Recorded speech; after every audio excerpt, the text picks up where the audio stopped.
Hi, welcome back. So we are at the keyword argument. In this section, we're going to cover a concept with something called args and kwargs. If you would have to define a function, let's call function, for example, fun example. Let's just print x and y here, right? In case I write the values like this, 2 or 5, this case we call it a positional argument. Why it's positional?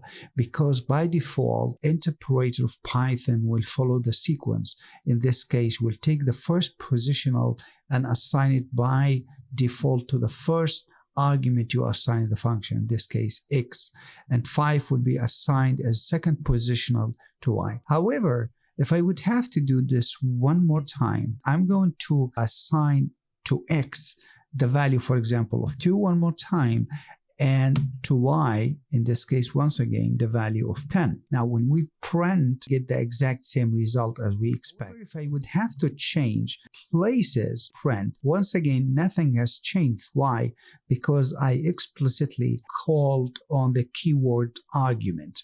So in this case, I define that x must have the value of 2. Now, the order doesn't matter. But in the first case, when I just was relying on the positional argument, if I would have to put 5 here and 2 here, watch carefully that this values is going to be shifted. Why? Because 5 would be assigned to x and 2 would be assigned to 3. So you're going to be careful about the keyword argument in terms of positional argument or keyword argument. The next thing I would like you to know is something called the args and kwargs, with a symbol of asterisk followed by the word args, or double asterisk followed with the keyword of kwargs. Now, either one, args or kwargs, doesn't really matter. You could change here any values you like, but the point is to understand these 1 asterisk or 2 asterisks. Now, in the first case, when the final formal parameter of the form of 2 asterisks in this case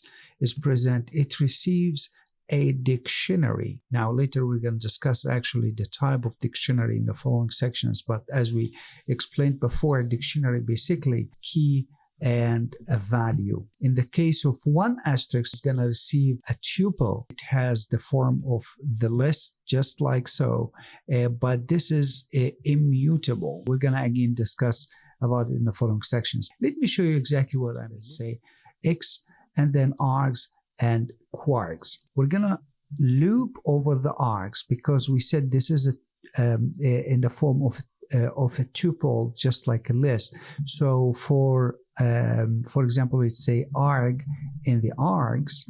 What I'm gonna say, I'm gonna print every arg that I have, and same thing I'm gonna do for the kwarg. Call the function, but this time let me just enter 5, create number of strings, and then I'm gonna enter a dictionary. But one thing, when I wanted to print the kwargs here, I think the printing will not be so perfect because it's gonna print only the keywords in this case. So we're gonna do, actually, it's better to, as we learned before, we're gonna have much more example, of course, to do. We're gonna basically print the kwargs of that particular kwarg. I mean, the print the value of that keyword. Now, let's go ahead and run the function. Printed the 5 as I expected in here. Then he checked out and he saw number of strings, all of them, put them inside a tuple, and then packed them all together and start to loop over them and print them in simple line like Python, C#, C++.